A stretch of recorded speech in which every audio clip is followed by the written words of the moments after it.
Hi, Stephen Burton here, President and owner of Waterproof Solutions. What are we in today? We're in a commercial building, cast in place foundation. That's poured concrete between forms. What you'll notice is that we've got CMU masonry above it, block, they're hollow, and then above that brick. That's more towards the front of the building as you come into it. You'll notice that none of that is leaching. It's been whitewashed so we would see staining if we had problems from over the top. We do have water. It's subsoil water, hydrostatic pressure. You know, steel, water, yeah, that's rust.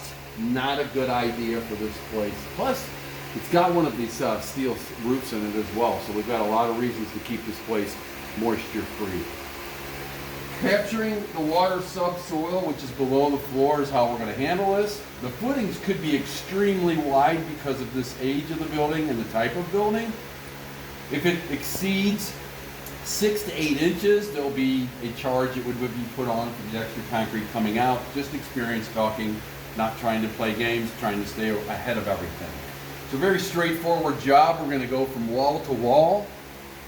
There'll be an outlet needed for the pump that will be in this area. All this will need to be moved away 6 to 8 feet at least away so that the guys can take the floor out, put the system in, and replace it. What is that? Well, it's just basically taking the floor out.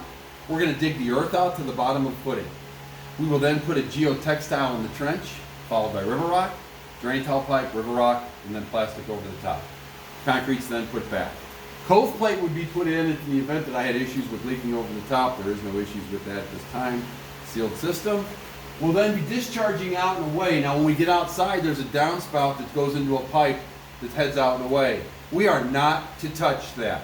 We are not to add to that. I like to let everything stay as it's working. These gutters and scupper systems working fine. We do not need to add too much to it at one time because that pump needs to be able to work on its own for sure every time without hindrance. Regardless if in this area a GFI is called code, it's wrong. Do not put the pump on a GFI. Do not put the pump, I don't care what the rules and the law is. As soon as he leaves, switch it out. The electrician will say the same thing to you, so our law is wrong there, I'm assuming. So, I make my jokes, but it's a big deal when somebody's pump doesn't work. It's because the button didn't get pushed.